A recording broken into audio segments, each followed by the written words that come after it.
It was 1607 when English settlers were sent by the Virginia Company of England to found Jamestown in Virginia, the first colony in the Americas. The goal of the Virginia Company was to get rich. The settlers had their own agendas like religious freedom and escaping tyranny, but the Virginia Company was their ride. 12 years later, in 1619, the first ship carrying African slaves got there. That was no coincidence. That was 1600's prime delivery, a gift from the Virginia Company. They had been watching Spain and Portugal profit from enslaved Africans for many years, since the 1400s, and they swiped their business model.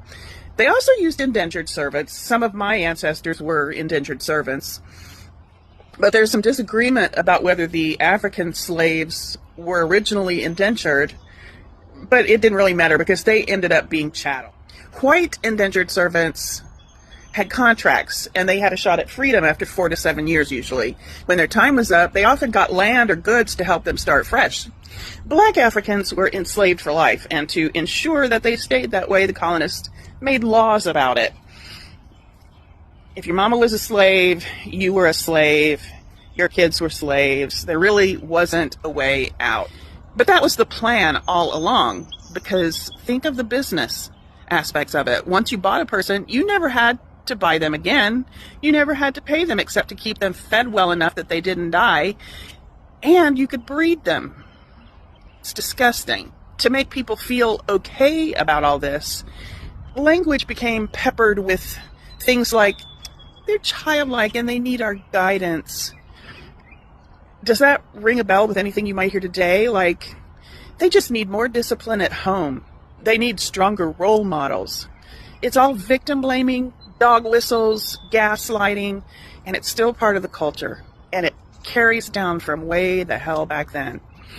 The colonists passed laws to make sure slaves did not learn to read because an educated slave was bad for business. Fast forward to Reagan's trickle-down economics theory. That never worked when it came to wealth. The rich just hoarded their money. But racism? Racism trickles.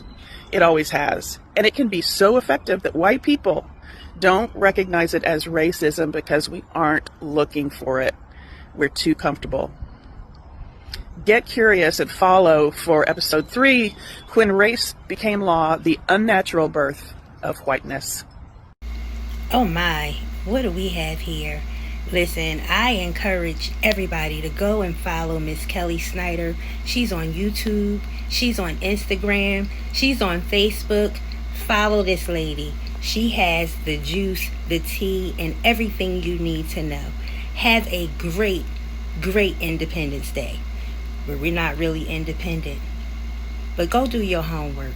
Have a great day.